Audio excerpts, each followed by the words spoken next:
let's make our custom entity tameable. Let's see how to do that. Alright, we find ourselves back in the strategy once more, and in this tutorial we're going to be making our custom entity tameable. So the entity that we created in the last tutorial, the raccoon entity right here, we're going to be making this one, well, tameable with a certain, well, any piece of, I mean, in theory you could do it with any item, but we're going to do it with our custom food item. So what we're going to do is we're going to change around a few things here. Namely, we're going to not have this extends the animal entity, but the tameable entity right there. So what we then have to do is we have to select this, Control-C to copy it, and then we want to change this one right here in the constructor, entity type extends tameable entity, and then we also want to change this one to tameable entity as well. That should, in theory, yield no more errors here. Everything should still be fine, and this should be great. Now, the next thing we're going to need is actually a new goal. So this is going to be right here. This is going to be the this.goalSelector.add with priority 1, and this is going to be the new sit goal, and we're just going to pass in this. This is incredibly important to have this, because if the priority of this is below the priority of the wander around or the wander around point of interest goal, then what's going to happen is that, you know, the actual entity is going to stand up, wander around, and then sit back down. So this one always needs to have a higher priority than the rest, basically.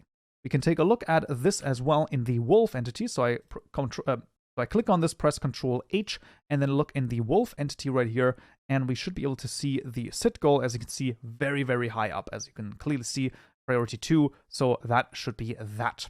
And yeah, and that is pretty much it. And then also the wolf entity, I highly recommend, if you want, you know, something for other types of goals, check out the wolf entity. It has a lot of stuff in it. I mean, this is a really, really long class. It has like over almost 600 lines. So you can see there's a lot of stuff in here. Highly recommend checking this out.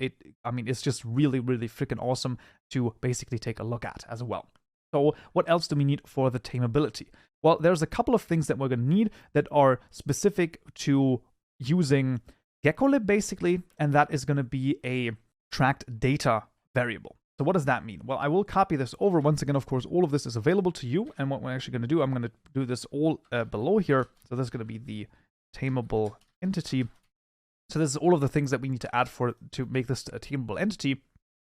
See, this is a tracked data of Boolean, and it's called sitting. Now, why do we need this? Well, the reason we want this is because when we actually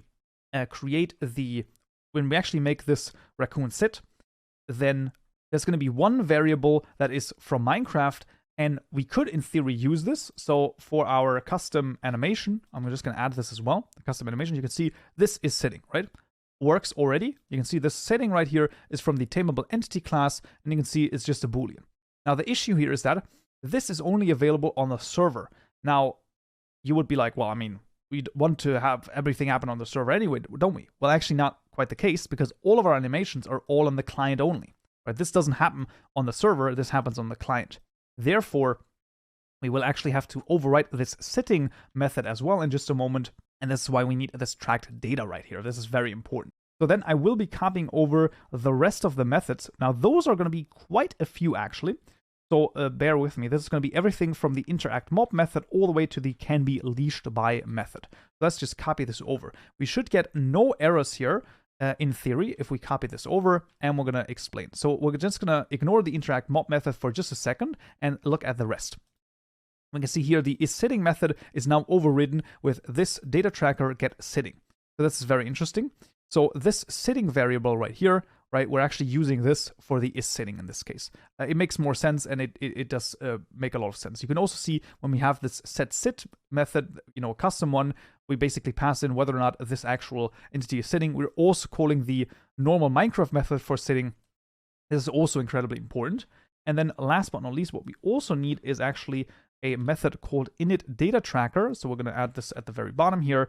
And this is needed so that the actual sitting data, the actual sitting tracked data here is also added to, you know, actually the data tracker. So those are all of the things that we need to add. The setTame method, you can see we're just changing the, you know, actual attributes here. So we're just adding, you know, 60. I mean, might be a little bit too much. Once again, when it comes to the numbers, play around with the numbers a little bit on your own time. I mean, you know, you can always, you know, change them however you would like.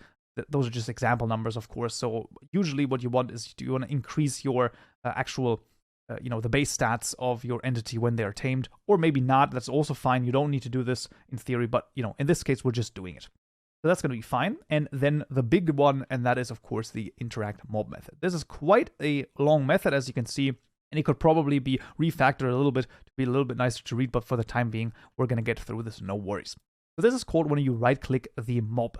Should be fairly self-explanatory, and the first thing we're basically going to look for is the item that the player has in its hand, and then we're also going to say, okay, we also have a specific item that we're designating that is there for taming. So you can see in our case, this is just the apple. We could choose any number of items, basically, but we are just going to say, okay, if the item that the player has in its hand is the apple, and this entity is not tamed, then we'll continue. This is just so that we don't call this on the client, because we only want to call this on the server, and then we're in here. If we are in creative mode, we're still going to continue, but what we're going to do is we're just not going to decrement the actual item stack, and if we're not in creative mode, then we will decrement the item stack. And then once again, we're just going to check sanity check once again if we're on the server. Then we'll set the player that has just right-clicked to the owner of this particular entity. We're going to recalculate the path. That's just something that we have to do. We're going to set the target to null so that we basically reset all of the internal AI and stuff. And then this status right here is, I believe, responsible for spawning the particles that are relevant for taming the entity. And then here set sit to true. So we're immediately going to sit this particular entity down. Now, what's also very interesting is that after we're done here, and we then right-click, for example, right here, is tamed, right? Is tamed, and we right-click, we're not on the client, and the hand is the main hand, then we basically toggle on and off the sitting. So why is this the case? Like, why do we have this? Well, the interesting thing here is that this is basically the sitting idea, so the sitting functionality, and the main hand here is incredibly important, because if you don't have this, then this is going to toggle twice, because this method is called for each hand, right? This is going to be called twice. I mean, actually 4 times. Once on the server, or 2 times on the server, 2 times on the client, and then on each one of those, 1 for the main hand and 1 for the off hand. This is why we're basically checking for the main hand, so this is only called once. Otherwise, it would be called twice, and obviously, if you toggle something twice, then it's going to be from true to false, and then from false to true, so it's going to be the same thing that you started with. This is why we have to do it like this, and add this as well. Now, after that, that is pretty much all of the things that we need to do here for the sitting. And this is actually also all of the additions that we need to make. It's not actually that crazy. The interact mob method is probably the most complicated one, but once again, with a little bit of Java knowledge, this shouldn't be too crazy what is happening here. All of this is should be fairly self-explanatory, all things considered. So this is all that we need. So, I guess, let's see if it works. Alright, so we find ourselves back in Minecraft, so let's just take the apple and right-click the actual entity here, and there you go. So it basically already tamed, and now it's sitting, and it should sit there and not move in theory. So sometimes there is a little bit of an error with this, but I believe that everything should be fine. And then I can right-click again, and it's going to stand up, and it's just going to wander around again. So you can see it actually is faster because we set the set tame method. We actually set the speed to a little bit higher. So this is also what you can do. And if I right-click again, you can see there we go. We have this sitting again, standing again, sitting again, and so on and so forth. So really freaking awesome. And that's basically how easy it is to add a tameable entity to Minecraft. Right, one other quick thing that I wanted to mention, and that we actually almost forgot, but luckily I didn't, is we actually need to override 2 more methods, because if we were to now join into the world back again, then all of the sitting raccoons would actually not be sitting anymore, and that is why we need both the write custom data to NBT and the read custom data to NBT methods, where we basically put the data tracker sitting into a Boolean right here, and then here we're basically reading it out again.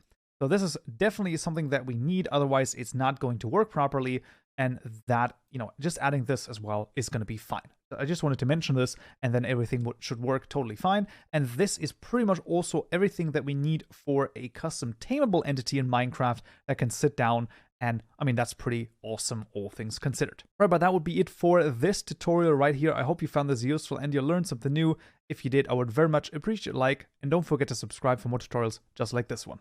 I also want to thank all of my lovely Patreon supporters for supporting me and this channel. It is very much appreciated, and I'll see you in the next tutorial. So, yeah.